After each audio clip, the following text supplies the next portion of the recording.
Design as learning and learning as design is kind of understand how that things that surround us inform us.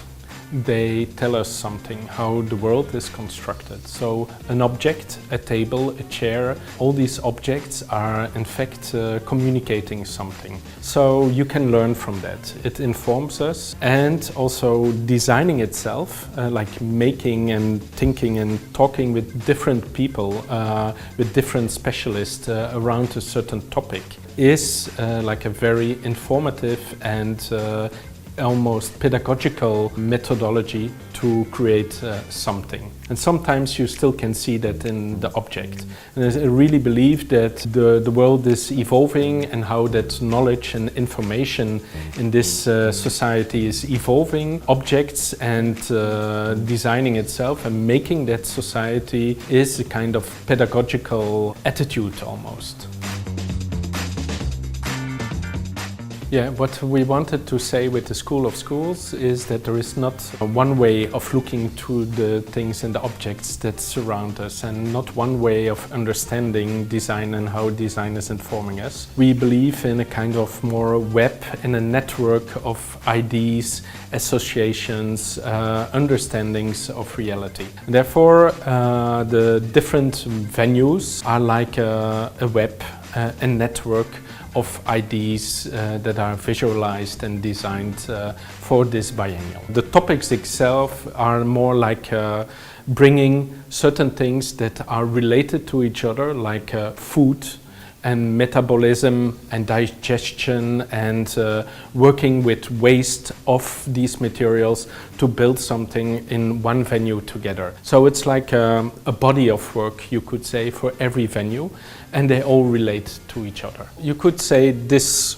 school that is related to food is maybe the digestion school. From Akbank, Sanat, you go to Jeppe Kredi, where the currents school is.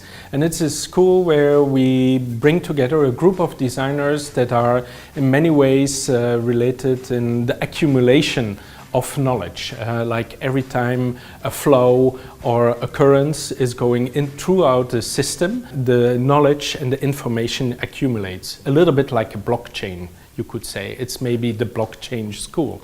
But it's more like how things and objects travel throughout the world. Like for instance the Silk Route, how they each time they transform from the place where they arrive, and how they are adapted by the people that in the city where the objects arrive, and how these objects are redesigned and go to another place and finally arrive in Istanbul. So they travel, in this case, from Shenzhen to Istanbul. But it can also be a school of fugu fish, a fish which is an invasive species, and that came here by the changing of the climate, and suddenly the fugu fish that is only like in Japan is also here in Istanbul. And what can we learn from that fish? What can we learn from that culture around that fish, which is a kind of speciality in Japan, but here seen as a dangerous fish that you cannot eat. So how can cultures and objects that travel and change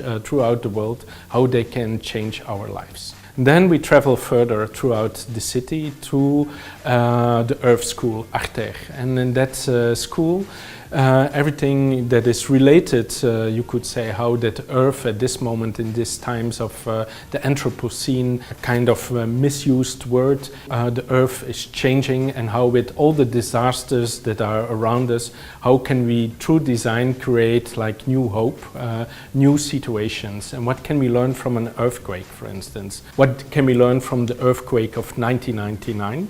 And what can we learn from an earthquake that still has to come, and how can we speculate about it? And how can universities and faculties together with scientists work together to develop maybe a possible way out? We can go to a school where time and attention in these times of acceleration, in fact, and this overabundant amount of information is with all the technology that is surrounding us, is disconnecting us from time itself, from biorhythm to having less sleep because we still have to have that last message or to read something on social media, how these technologies are informing us and how they are designing our everyday life. And there again, we try to understand how it's working, and artists are questioning, artists and designers are questioning how did we deal with time.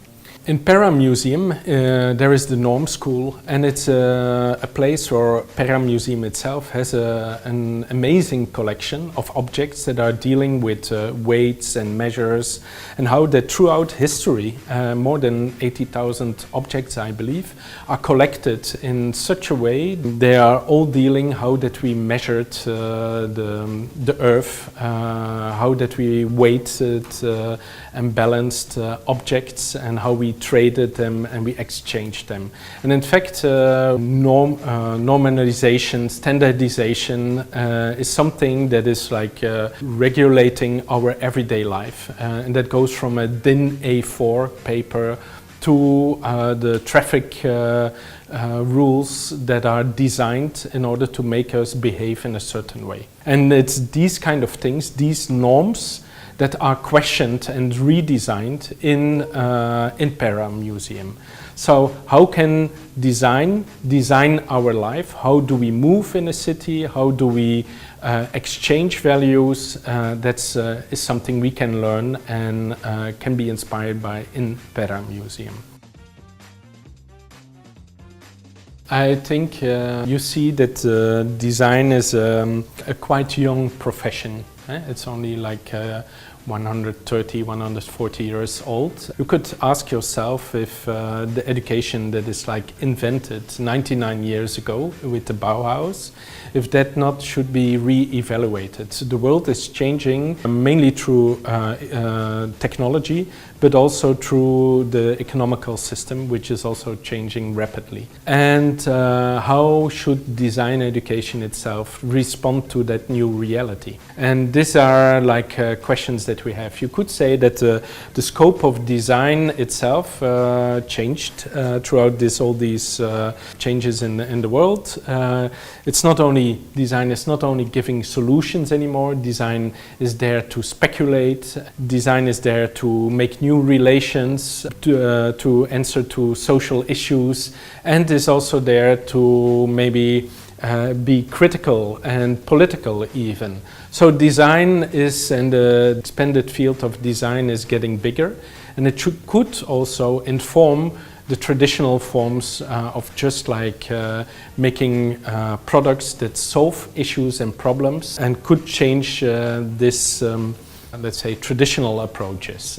And I believe that a design biennial is a place where we can negotiate the changes in design education itself, and we can look if some new opportunities can come out, new possibilities. It's a testing ground, it's a laboratory, and so on. Yeah.